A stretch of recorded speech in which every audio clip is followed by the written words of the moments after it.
한의사가 시행하는 코로나19 항원 검사가 현행 의료법상 적법한 행위인 것으로 판단됐습니다. 코로나 증상 개선을 위해 다양한 한약 처방을 활용할 수 있다는 연구 결과가 발표돼 관심을 끌고 있습니다.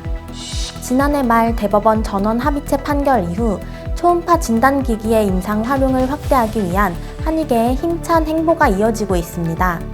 칠곡군 보건소가 금연침을 활용한 금연 사업을 진행해 큰 만족도를 얻고 있습니다. 이상 오늘의 주요 뉴스였습니다. 안녕하십니까. 한의학 이슈 브리핑의 한의신문 주혜지입니다.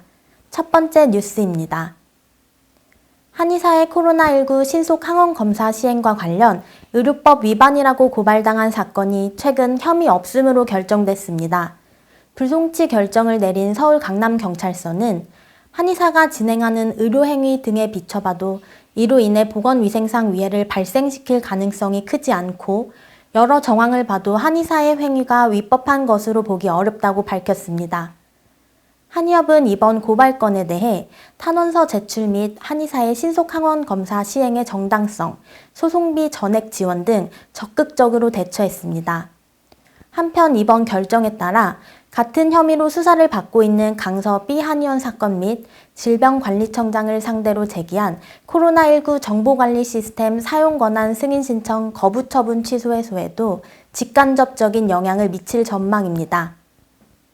코로나19 한의 진료 권고안에 제시되어 있는 다양한 한약 처방의 투약 사례 및 증상 개선에 대한 연구 결과가 발표됐습니다. 대한한방내과학회지 제43권 4호에는 일개 한의 의료기관에서 코비드-19 증상 완화를 위해 한약이 투여된 환자 63例에 대한 보고, 후양적 차트 리뷰 연구라는 제하의 논문이 게재됐습니다. 이번 논문에서는 은마산, 은교산, 마행감석탕, 갈근 해기탕, 맹문동탕, 주겹 석고탕 등 6가지 처방에 대한 복용 사례와 환자의 증상 개선 정도가 제시되어 있습니다. 특히 처방이 이뤄진 환자들의 경우 발열은 평균적으로 3일 이내, 인후통과 기침은 5일 이내에 증상이 개선되는 등 한약의 코로나19 치료 효과가 확인됐습니다. 연구진들은 이번 연구 결과는 코로나19와 한의 치료에 대한 추후 임상 연구 방향성과 필요성을 제시할 수 있을 것으로 기대하고 있습니다. 대한한의사협회를 중심으로 임상 현장에서의 초음파 진단기기 활용 확산을 위한 한의계의 활발한 움직임이 진행되고 있습니다. 한의협은 지난 3월 광주광역시 한의사회를 시작으로 전라북도, 충청북도, 인천광역시 한의사회 등에서 한의 근골격계 초음파 교육을 진행하고 있습니다. 또한 대구광역시, 울산광역시, 서대문 은평구 한의사회 등 전국 시도지부 및 분회에서도 자체적인 초음파 교육의 장을 마련해 회원들의 임상 역량 강화를 도모하고 있습니다. 이러한 교육들은 그동안 한의사들에게 채워져 있던 진단기기 활용 제한이라는 족쇄를 풀어나가는데 커다란 디딤돌이 될 것으로 기대되고 있습니다. 특히 EBC 여의보감에 출연한 홍주희 회장은 이번 대법원의 정의로운 판결을 계기로 다양한 분야에서 초음파 진단기기를 비롯한 현대 진단기기들을 적극 활용해 보다 안전하고 효율적인 한의학 치료를 통해 국민 건강에 기여해 나가겠다고 강조했습니다.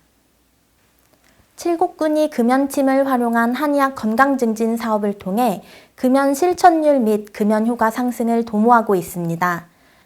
칠곡군 보건소는 지난해 4월부터 금연 클리닉 등록자 중 희망자를 대상으로 금연침 시술 및 이혈 지압 교육 등을 통해 지역 주민 건강 증진에 적극 나서고 있습니다.